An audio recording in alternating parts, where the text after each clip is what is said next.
Hi there, I'm Angela and this is Friday Sews.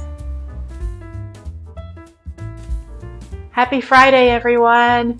Welcome back. If this is your first time here, I'm so happy that you're here. And if you've been hanging out with me for a little while, I'm so happy that you stuck around. Special thanks to all of you guys who were able to be here for the live chat. So let's have a little bit of fun chatting this evening. And also a special thank you to Jen from Today in Jen's Sewing Room for starting the hashtag Friday Sews.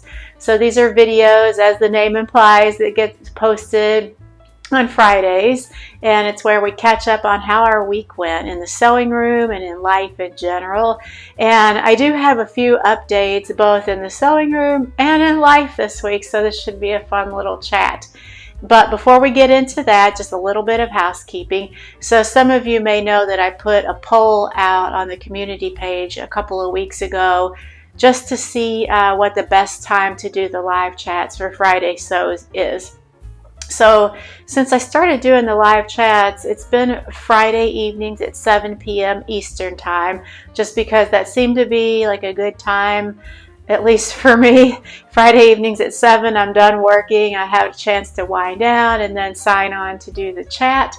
But I am just in my own time zone. I realize that we're in all kinds of time zones, and it's more fun the more people that can join in. So I put a poll out to see what might be a better time, if there was a better time. It's hard to catch everyone, not just in the United States, but if there's anyone overseas in Europe or other countries, it's really hard to find the best time that works for everyone. So I put a few options out on the polls. Still Friday evenings Eastern time at 5 p.m., 6 p.m., or 7 p.m. So my thoughts are that if I started it a little bit earlier, like say 5 p.m., then maybe the folks in Europe and some of the other overseas countries would be able to join in, but it's just so hard to accommodate all the time zones. So by and large, most of you guys voted to keep it at 7 p.m., but about 30% voted for 5 p.m. So for this week, we're doing it, we're sticking with the 7, but I may look to kind of switch it up every now and then, just so that I can interact with more of you guys. If some of you can't make it at 7 p.m. Eastern, maybe you can make it a little earlier. So all that to say is that going forward, it might vary a little bit, but I'll put the notice out ahead of time so everybody knows what time it's going to be. Anyway, thanks so much if you're able to join the live chat. It's usually a lot of fun, and it's where I can get to know you guys a little bit more. So let's get into it.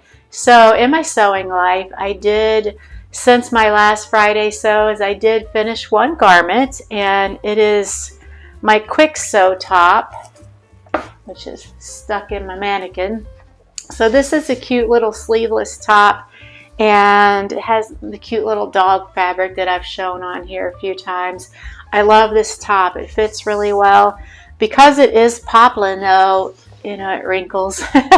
But so I feel like that means every time I wash and wear it, I'm going to have to iron it. And while I don't mind ironing during the sewing process, when I'm prepping my pieces and sewing the seams and then ironing them both in garments and in quilting, for some reason I have a real aversion to ironing finished garments. You know, like, what's the difference? Why does that even matter? But I avoid it like the plague.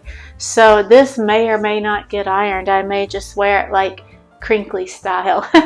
We'll see, but I do love the top. This is an old out of print pattern, so I probably will not do a pattern review on it. And I think it's kind of, there's probably a few copies still out there on eBay and Etsy, but it's not like readily available. So I will wear this probably on one of my videos, maybe for next Friday sews. But it got really cold here. We're in the low 50s today, and we had some really nice warm weather earlier in the week and last week. Well, in fact, last weekend it was in the high 70s and it was sunny and beautiful. Now we're back down to rainy, gray, dreary, and low 50s. And it's a little chilly here in the house, so I'm not wearing this tonight, but I will show, do a reveal on it where I'm wearing it so you guys can see it. But it came out really well. It fits really well. It's comfortable, and I do like it a lot. So that was my one finished garment. And I am also working on my Vogue dress. And if you saw my video earlier in the week for my May plans, then you know I was still kind of undecided on whether I wanted to do the long one or the short one. And I originally intended to do the long one, and I bought enough fabric for that. But I have since decided to use that same fabric but do the shorter version. And the reason why is because I think I will wear this shorter version way more frequently than a long lined dress, which seems kind of like not over the top, but just a little bit more than I would want to wear in the summer, but maybe to a wedding or something, whereas I could wear this one all kinds of places. So that means I am going to have a lot of fabric left over. And one of the viewers suggested to do the short one if I will wear it more frequently and then use the leftover to make a top. I love that idea, so that's what I'm going to do. Yeah, so I will keep you guys posted on that. And because it is lined, it's not going to be as quick a make as my little dog print top was. That was so easy to make and quick. I wish that pattern was still available. I would do a pattern review on it just to kind of emphasize how easy this is, how nicely it came out, and how flattering like that pleated neckline is for anyone. I think it would suit like anybody's body style, and it was quick to make. So yeah, but I'll share that real soon with you guys so you can see what it looks like. So that's what I've been up to in the sewing room. And in life, as usual, it's busy garden season, so not only with my veggie seedlings, but a little while back I ordered 9 trees from the Arbor Day Foundation. If you guys need any trees for your yard or your property to plant, I would recommend trying the Arbor Day Foundation. In fact, I'll put a link to them below. The prices are really great, and of course they do a lot of I want to say they're like a 501c nonprofit as far as like educational resource and things like that. But you can get great deals on trees there. So a while back I ordered 9 trees from them, and they came in about a month ago maybe. So I just got them planted into like some decent sized pots, knowing I wouldn't be able to get them in the ground anytime soon. And now it's that time. I don't want to wait too much longer. So I've got 6 of the 9 planted, and as those develop, I'll share pictures with you. And it's kind of a wide variety. I got some birch trees, oak, hickory, sweet gum. I got an elder bush and 2 red maples. So yeah, it was a good price. It was really good. So I'm working to get the last of those in the ground. And actually, the way the weather kind of turned cold and dreary and damp was a bonus for planting trees, because that kind of eases them into the planting without like that harsh sun just like beating down on them. So I guess the weather worked out in the end, even if it's like too cold. I'm like a hot weather girl. Give me the 85, 90 degree days like all year long. I would take it for the most part. With a few exceptions, I would definitely take that. We are also in the process of painting our front doors, and I'll stick a picture of those in here. So they've needed painting for a long time. They're kind of, the paint was scuffed and dinged up. So we didn't take the doors off the hinges just because they're like metal doors and they're really heavy, and it was more than we wanted to get into. So we just taped up the hinges. We did take like the deadbolt and the handle, the doorknob off while we were painting. Gave them a good degreasing, because they were really dirty, just gunk. And deglossing, sanded, primed, like the whole 9 yards. And it was a lot of prep work, but it was worth it. They're turning out so good. So we're pretty much done with them. We do have to do a little bit of touch-ups, because that's just how like almost all painting projects go. So once we get those touch-ups done, they'll be good to go. And we pretty much kept the same color. So our house is a cedar sided house, and it's stained like a rust color. but the window trim and the doors are like a forest green, if you will. But for some reason, the wooden trim that like frames each window, the green on that was not quite the same as the green that the front doors were painted. So we went ahead, and the paint we chose to paint the front doors really matches the window trim really well. So we're so pleased with the way that's turning out. And like I said, I'll stick a picture in here for you guys to see that. We are going to do the same thing with our side door, which is also a metal door, but it's a little bit configured a little bit differently than the front doors. So I'll put a picture of that in here too. Yeah, so that's kept us a little bit busy. And one other thing that we have done lately is to order some of those HelloFresh meals. Are you guys familiar with that? It's a meal delivery service. Well, they deliver the supplies for you to then cook the meals. And a good friend of my husband's does this subscription. It's something he does regularly. And I think he orders like 2 meals a week from them, which I believe is their minimum. I know there's so many of these subscription services now, but with HelloFresh, I'm pretty sure you have to commit to 2 meals per week. And so because our friend is a member there and does the subscription, I think he got some kind of like a promo where he was able to give like a little gift card or something to one of his friends where we could, and he chose us, so we were very thankful for that. It was a fun experience, but I'll go into a little more detail here in a second. So we were able to choose 6 meals, and we just had to pay for shipping, which was like $16. And my husband was kind of like the organizer of this whole project. And so when it arrived, it was in a big like insulated cardboard box with giant ice packs in it to keep all the ingredients fresh. So what they do is they send you everything you need to make each of the meals, and all of the ingredients and supplies for each of the 6 meals was in like a paper bag that was kind of folded and stapled to kind of like separate all 6 of them so you don't get all the ingredients mixed up. And I had my hesitations at first because if we were like to pay for the meal service, it's pretty pricey. I feel like it could be equivalent to like that same amount of money going out for the 2 of us to eat a meal, and we get a chef that cooks the meal for us in that case. But I think that, like, at least with HelloFresh, it's geared towards people who want to cook, but they don't really have the time or the inclination to go shop for the ingredients, which we don't really have that kind of a problem. We don't mind shopping and putting it together and cooking ourselves.